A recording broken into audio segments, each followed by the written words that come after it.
welcome to Jeff's Changes for Life. And today, our subject is going to be a little different than I normally talk about, but with Jeff's Changes for Life, there's generally not somewhere we won't go to inform you, the listener, to give you power, give you the knowledge, give you the strength to direct yourself in the best way you can. So today we're going to take a look at something that most people in their lifetime have dealt with when someone at work crosses the line, how to respond without ruining yourself. I think it's only fair to give this particular episode a second title, and that's when work becomes war. How to handle a toxic boss, a bully coworker, and a company that covers it up. As always, this program in no way, shape, or form is a substitute for any person that requires professional medical or psychological attention or treatment. Sometimes the hardest part of your life isn't at home. It's not your past. It's not your inner doubts. It's your job. The place you go to survive, but end up getting beat up emotionally, mentally, and even spiritually. And the worst part, it's not always just the stress of work. It's the people, the rude coworker, the demeaning boss, the power-hungry team lead who talks down to you like you're a child. Today, we're going all in on one of the hardest, most soul-draining topics people deal with. What do you do when someone at work crosses the line and the company either won't stop it or quietly supports it? So let's get into it.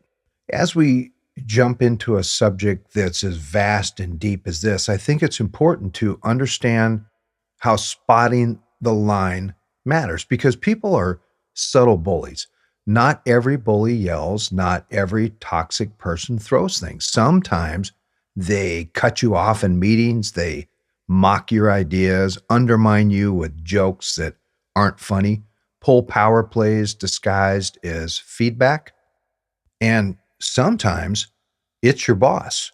And that changes everything because when power's involved, you just don't fight back. You have to plan your moves like chess. Now, I have to tell you, if you've never heard this before, I'm going to give you a golden piece of advice, black and white. Do not take on the boss unless you think you can win. Because if you do and you don't win, guess whose life is going to be HE double toothpicks? Here's the bottom line. If your sense of self-worth starts eroding at work, if you go home anxious or emotionally shut down, that line's already being crossed. If you know something's going on, then you have to know when to push and when to strategize. So you don't take on power head first unless you know how to win. If it's a peer, you can be more direct. I don't appreciate being spoken to like that. Let's keep it professional. But if it's your boss, now it's time to be strategic, not reactive. And I know what you're thinking because I've heard the coffee klatch before, and the immediate reaction is, I'm going to human resources. I know that feels like the right thing to do with a name like human resources. Isn't that the best place for you to be? So do this instead. Document everything, and we'll talk about that in a minute. Respond with calm, clear language, and don't blow up, don't vent, play the long game. And honestly, once they know you're on record, they behave differently. But you've got to play it smart. So I know when you're having a disagreement with somebody at work or somebody's stepping out of line, that on the surface it seems that simple. But as this thing progresses in any way, even in the smallest form, all of this stuff opens up and starts happening in the background that you're not even aware of. So let's put some clarity to what's happening. So you can be strategic about your moves and understand what is really going on behind your conflict. Tip number one, and this is incredibly important, more important than you could ever believe. The power of a journal. It's your quiet armor. When you're dealing with a toxic coworker, a difficult boss, memory is not enough. You need evidence, not just for HR, but for you. So you don't second guess yourself or get gaslit into thinking it wasn't that bad. Now, I spent the majority of my career as an interviewer slash interrogator. I performed hundreds of thousands of investigations, and this is going to be a huge tip for you. This is where a linear journal becomes your quiet armor. Why a journal matters. It keeps a factual, not emotional record. It shows patterns and escalation over time. It gives you clarity when your confidence is shaking. If you need to report, it proves you're not just reaching, you're documenting. How do you keep a work conflict journal step by step? Well, number one, use a dedicated space, a notebook, a digital document, an email draft, whatever you use, keep it separate and secure. Avoid keeping it at work on a company device. Number two, record every entry with structure. As an investigator, I would, and we functioned in military time, you can do whatever you want, but we would do military time, the date, and then a bullet item of what took place. And this is critically important. Write down what happened and be factual, not emotional. KS interrupted me mid-presentation with the comment, let's have someone who actually knows what they're doing. Uh, Zoom call, people involved, my manager, KS, and 3 other team members present. Take the next slide. Your reaction impact. I remained silent but felt embarrassed. A teammate later messaged me privately saying that they noticed it too. And finally, any follow-up actions taken. Save the Zoom call chat log, did not respond, considering addressing it in the next one-on-one. Number 3, it's really important to stay consistent. Even if the behavior seems small, track the problem. Bullies escalate when they think no one's watching, but they calm down when they realize someone is keeping score and they don't know when you'll use the receipts. A little bonus tip is include witness notes. If someone saw the incident and commented on it, even casually, write that down too. If they're willing to support you later, you've got cooperation. But I do have to caution you, and this isn't a knock on people, but I know in casual conversation, people tell you they'll go to the wall for you. And when it comes down to it, very few will do that. So let's not have expectations of what they're going to do, because in most cases, they're not going to jeopardize their job. They're not going to put themselves out there and potentially bring big harm to their job. So just know in advance that you really have to keep a detailed log. At this point, please understand, you don't need to make a scene to make a move. Sometimes the most powerful tool in your corner is a pen and pattern. When you're keeping a cool, clean, structured record of what's really happening, you're no longer just surviving the toxic dynamic. You're setting the stage to take your power back. Now that we've put our journal together, and it may be time to make a move because things are becoming escalated. So this is going to be a hard one to hear. And I know based on the department title alone, it feels warm and comfortable, inviting human resources. Okay, I'm going to burst your bubble, and I know that human resources people, your friends, family, they're not going to admit this in most cases, but I'm going to tell you right now, black and white, HR is not your friend. It's the company's insurance policy.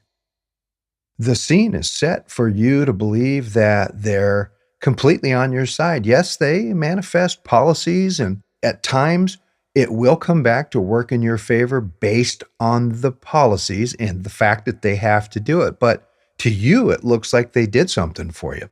And you might ask, well, how could they be sneaky about stuff like that? Well, I'm going to give you an example. Let's say that the company has a lunch break event where they've brought in several nurses and they have blood pressure machines and they can check your cholesterol. They can run a whole gamut of tests, and it's all for your well being. The question you don't ask is they filled out a form on me as an employee. And by the way, everybody's doing it. We're checking off the numbers. Everybody has to do it. But the question that you don't ask is, hey, there's 3 forms there. Who gets those forms? Well, of course, you get one. Oh, well, who gets the other one? Well, the company that's doing the tests. Well, then that begs the question, who gets the third one? Well, the company gets it. What? The company gets that form. Okay, this is what I now hope you understand because I'm trying to give you your power. The company gets your health information, and I can assure you, down the road, if something happens to you, they're going to pull that out and say, well, John Doe had a health problem way back then. You can see that right here. They will use it against you. So the proper answer is, hey, thank you for that invitation, but all of my health stuff, I take care of with my personal doctor. I'm going to elect to not do it. And they will push on you. Hey, everybody's doing it. Yeah, I'm not. That information is private. I don't share that with anybody. So on the surface, you ask, how could they trick me? Well, there's one example right there. So let's get real for a second. A lot of people walk into human resources hoping for fairness, empathy, or protection. But here's what you need to understand. HR does not exist to protect you. HR exists to protect the company. Yes, they facilitate a lot of your everyday stuff, but their job when something is going wrong is to interview the parties involved and to decipher how much trouble the company can get into based on what could happen or what's going on. This is an incredibly powerful no because now you're not going to go in there saying all kinds of things thinking you're talking to your best friend. I want to make this clear. Human resources, it's not their job to take your side. It's to assess liability. Know this, when you bring them an issue, what they're really thinking is, how much risk does this pose to us? Do we need to start a paper trail to cover the company? Is this going to escalate into a lawsuit? Now, the most critical part of what I just said, at no time did I say they're there to help you. They're not. Here's what that means for you. Number one, if you end up talking with HR, come prepared, not emotional. Don't go in venting. Go in documented. Bring your journal, your facts, your patterns, your witness names, not just your feelings, because HR will write down what you say, but they do it in a way that covers their basis, not yours. Number two, you have to always assume everything you say is being recorded, mentally or literally. If it goes to court later, your meeting may be reviewed, so speak professionally, but clearly. Say things like, the behavior is creating a hostile environment. I'm concerned this could become a liability issue. I've documented this behavior over time. Those phrases light up legal radars and get attention without sounding threatening. Number three, and we've talked about expectations and not having them. Don't expect justice, expect strategy. Your goal isn't to win in HR. Your goal is to create a paper trail that proves you've tried to handle things the right way. To protect yourself legally, give the company a chance to correct the behavior before it turns into a bigger problem for them and for you. As it relates to expectations, I have to address this. You know, there are times when companies simply don't play fair. So when the company isn't playing fair, what to do when the deck is stacked?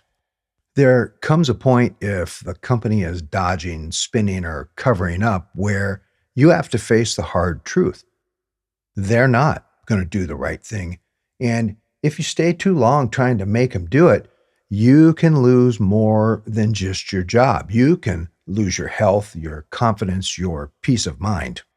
So, what do you do when it's clear that the system is rigged? And right now, I know half of you said the system is rigged. What are you talking about? Well, let's coin a business term, the convenient truth. What does that mean in a business field? How companies use it to control the narrative. So, in the nutshell, the convenient truth is we can lie all we want. We can be dishonest knowing that if down the road this goes to court, we'll let the lawyers fight it out. We'll let them spin a tale that's nowhere near the truth. We'll let them drag it through the mud because we can do that. And I know that sounds like an ugly, dark truth, but I promise you, in companies, it goes on every single day. So, how do they do it? It's when a company tells you part of the story, just enough to keep you compliant, calm, and off their back. It's not a full lie, it's a version of the truth that's strategically incomplete. So, more specifically, here's how it works. They tell you your job is secure, but don't mention the upcoming restructuring. They tell you they're investigating your complaint, but never tell you what that actually means. They agree that something was inappropriate, but then spin the situation to make you seem like the problem. They imply your promotion is coming, but the position was never actually going to you. And if it ever comes to court or legal review, they'll say, "We never said that directly. That's not how we remember it. There must have been a misunderstanding." They weaponize ambiguity. Why would they do something like this? Well, because it buys them time, it buys them silence. And when it finally blows up, they've got their legal team, their documentation, and the version of the story ready. Meanwhile, you're standing there thinking, but that's not what they told me. So that brings us back around to how to protect yourself from the convenient truth. Get everything in writing, even casual conversations. Send that follow up email, just confirming what we discussed today. They'll think twice about lying if they know there's a written trail. So don't be afraid to ask for clarity. Don't accept vague promises or half truths. Say, "Can you clarify what that actually means? Is that confirmed in writing somewhere? Who else is aware of this plan or agreement?" Don't be afraid to force specifics. Companies hate specifics when they're trying to manipulate the story. Now, obviously, if you've done everything in your power to try to resolve what's going on, and the person or the company, they're just not going to move, they're not going to support you, then you have to do what is right for you. You have to weigh out the fallout. If you can get another job and do it quietly and move to another company, then by all means do it. If this job is something that you can't let go, but the environment is so hostile that you just can't see yourself going on, then you may need to get an attorney, especially if things escalate and progressive discipline can't resolve things, or you end up being terminated and it's a wrongful termination just to eliminate the problem. I know this subject is vast, but if you heard anything I said, I can tell you that a linear notebook in court is golden. The judge is going to look at that and it's going to have a daily balance of what happened, at what time, what was said, what you did to resolve it, what they did to not resolve it. The judge is going to love it, I promise you. And I'm hoping that it never gets to that and it can be resolved before that. But knowledge is power, and I'm really striving for you to have your peace. And listen, there's not too many jobs in my life that I haven't liked, maybe one or two, but problems that I had had in my working career were not about my daily duties. It was about the people just making your life miserable, and in a lot of cases for no reason at all. Right now, to wrap this up, I'm going to go where I think a lot of times you feel you are. And I'm going to tell you right now, you're not powerless. You are not your paycheck. You're not their version of you. And you're not wrong for wanting respect. So here's what you do: document the truth, respond with strategy, speak in clarity, and protect yourself like no one else will, because sometimes no one else will. But that's okay, because when you learn how to navigate dirty systems with clean hands, you walk out not just stronger, you walk out wiser, and they never get to control you again. If this hit home for you, I want you to remember one thing: you don't have to stay where you're not respected. The quiet wins, those memories when you protect your peace, move in silence, and build your freedom, those are the changes that last. That's Jeff's changes for life.